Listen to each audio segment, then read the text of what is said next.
Good evening, this is Hound Steve wishing you a very pleasant evening. And there's something I've been meaning to discuss for quite a long time now, because I see still an awful lot of confusion of the people that I meet that come into my store. And of course we talk about politics quite a bit of the time. And yes, there is some huge misunderstandings going on out there, and people don't seem to recognize how much the political landscape has changed in the last 50 to 70 years. So now I think this was probably always the case, that the ruling families, like the Rothschilds, the Rockefellers, these big foundations, Soros, Clinton, etc., are the large families that dominate world politics. And they actually don't care for either side. They don't care whether it is a liberal, Labour, Democrat, or Republican, Conservative. It doesn't really matter to them at all. It's whatever is in vogue with the population at the time, and whatever side they can use to steer their agenda. And I've come across an op-ed by a guy called Ralph Stickone, and he is the federal Labour senator for Victoria in Australia, and it illustrates it absolutely perfectly. So let's just go back. In the past, we had basically two parties, Labour and Conservative. There has been a Liberal Party in England, of course there's been a Communist Party in England, there's been all kinds of fringe parties in England, but the main two parties have been Labour and Conservative, or Liberal and Conservative, or Democrat or Republican. And those two parties were actually very, very close in ideology at one time. They were really very much centrist parties. One was a little right of centre, one was a little left of centre. But by and large, the policies really didn't differ that much.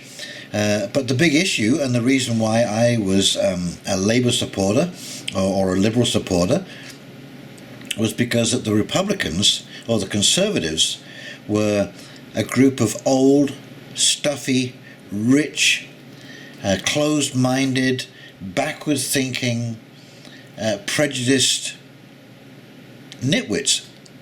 And that was what they portrayed to the rest of the world, and it was just so horrible that I couldn't bear to think of being in such a closed-minded system.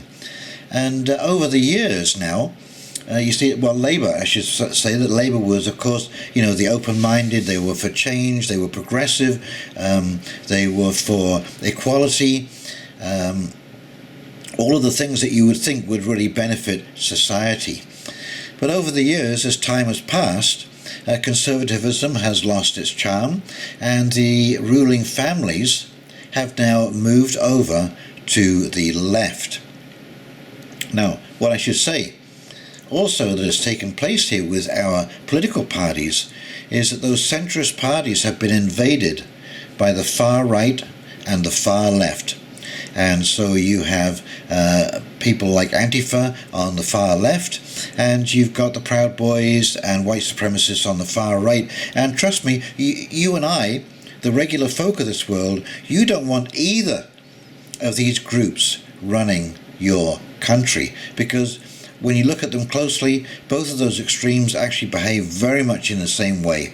Okay, so that's probably the biggest thing that's happened that's misleading so many people, is that people think that the old conservatives and the old liberal tags are what they used to be, and they most certainly are not what they used to be. Both of these parties have been invaded by a radical group of extremists. They are not a majority, but they're a significant minority. And again, add to that those parties really now are divided into globalists and nationalists. And of course you can see that President Trump is a nationalist, and the left wing are the globalist party. And if you want to know how that story is going to turn out, just take a quick look at Europe, and it is basically a complete loss of democracy. This is ruled by bureaucracy, and I mean, it's just amazing that the Democratic Party would want to go in the direction of something that is so undemocratic, it's actually anti-democratic. Okay, so again, the fact that the Republican and Democrats have become nationalists and globalists, and I think that it is people who are, clinging on to these old ideas of what conservatism and liberalism actually meant, that is blinding them to the idea, that globalism and nationalism have taken over and what that actually means to them. I don't think people quite realize that the globalist network is going to be awful for people.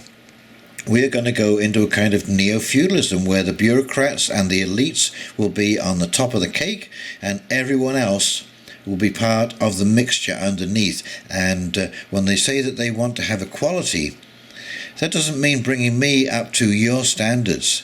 That means bringing you down to my standards. Okay, so those of you who have money and who are productive will have that money taken away from you and redistributed. Okay, so that is what this means. And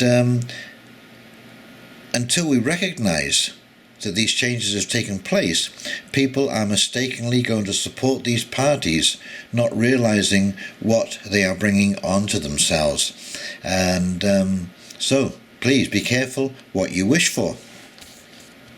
As we will see by this letter, because socialism and liberalism has become basically the favored state, these elites have taken over this party and the extreme elements of this party.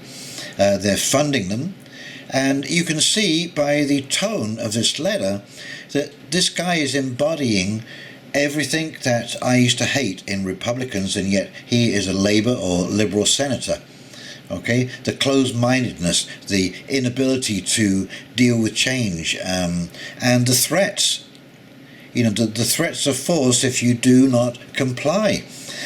So this to me is indication that these elitist families, this is the mindset that they have. Control at all costs. Who cares if a few legs get broken and a few heads get banged?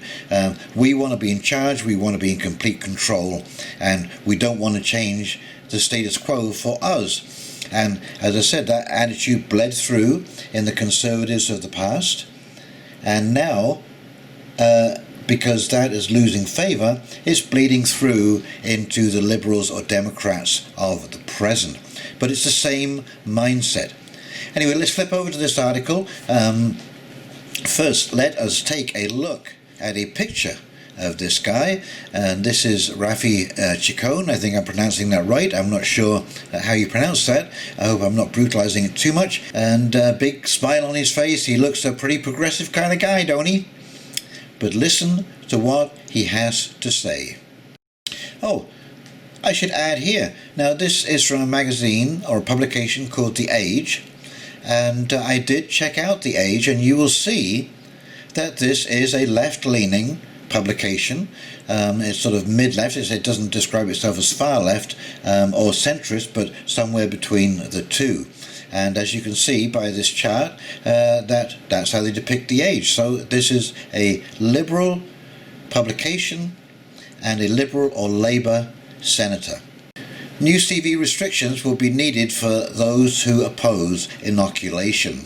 As if the bushfires weren't bad enough, we've since had the world economy shut down, millions infected with CV and hundreds of thousands dead. This outbreak feels like we're in the middle of a real-life Hollywood blockbuster.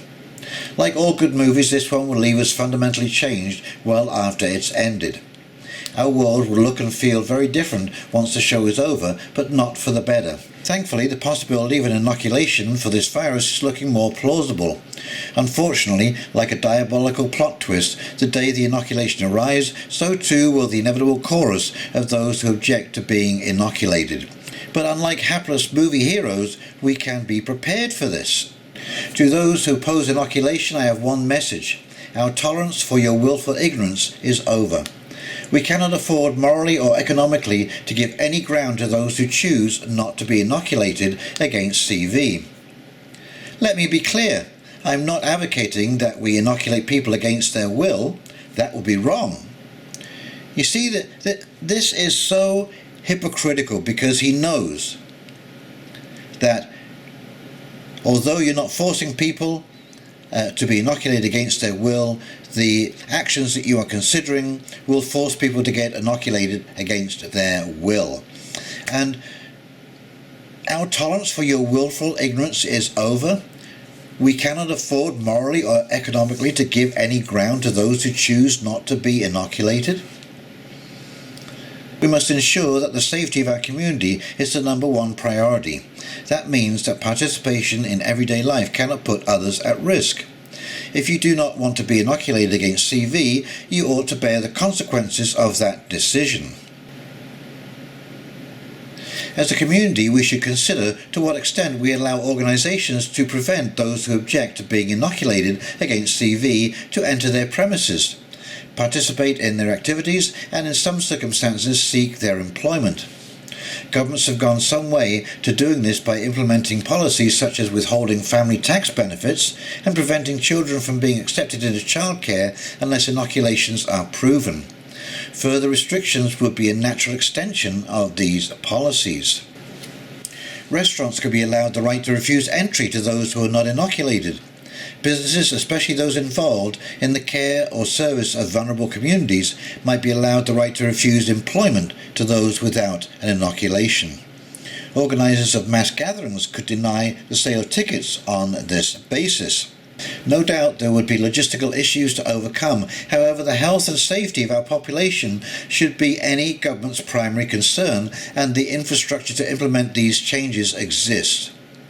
We already have an Australian immunisation register in place that tracks a child's vaccination history. We could expand this program to track what would be the most important inoculation of this century to the population. There are those who for medical reasons cannot receive inoculations and would rightly receive an exemption. There are already government guidelines in place that would allow for this to occur. For the rest who claim they are conscientious objectors, the excuses don't stack up anymore. There is too much at stake. I know after writing this, my office will be inundated with correspondence from anti-inoculation activists demanding to be heard. For those of you who do contact me, know this: I have no interest in your alternative facts or your conspiracy theories. Oh, you don't? See, that statement alone is so stunning from someone who professes to be a liberal. That means that he has completely shut his mind down to any new ideas. And let me remind all of you out there, especially women, that if Emily Pankhurst were around today with this guy in charge and her alternative facts, you would have no rights at all. You would still be a chattel of your husband. And that's why we moved away from this kind of thinking. And this is the sort of thing that I detested. This is the sort of thing that the Republicans of 30 years ago would be talking like. Forcing you to do this, cornering you, putting you behind the 8 ball and forcing you to do something against your will, to participate in an experiment. And that is what is so dangerous about this. This is an experiment. And this man says, I have no interest in your alternative facts or your conspiracy theories. Your views are fortunately in the minority. Well, that's how most alternate views start, is in the minority. And if they are workable, they gain support. And if not, they die up. They go into the cul-de-sac of history. And that's how they will be treated. Today's media landscape is such that you will probably receive attention for your ill-informed comments, but that doesn't mean you are right. It just means you have been noticed. The truth is, we're not living in the plot line of a movie. It's not a story that can just be rewritten, and we won't just walk out having spent $30 on a movie ticket and popcorn. This is the real world with real consequences, and more than ever, we can't afford to put lives at risk. And so this, my friends, is how you segregate an entire portion of your population and victimize them and vilify them and make them a health risk to your society, simply because they do not want to participate in a massive population-wide experimental vaccine for which the pharmaceutical companies have been indemnified, and there will be no way to claim any kind of compensation if you are harmed in this experiment. And of course, if you're looking for compensation from your government, well, I think you're going to be waiting an awful long time. So I hope that helps you understand how our political landscape has changed. It is a bit of a rant because it is upsetting me that this has taken place, and moreover that people are not recognizing how our governments have been completely usurped and our democracy has been usurped. And I hope that it does prove to you once and for all that there is a single hand with a single agenda guiding both sides of this equation. Okay, well, if you've enjoyed this video, please like, comment and subscribe below. And in the meantime, this is Hound Steve wishing you a very pleasant evening, and we'll talk very, very shortly. You take care now. Bye-bye.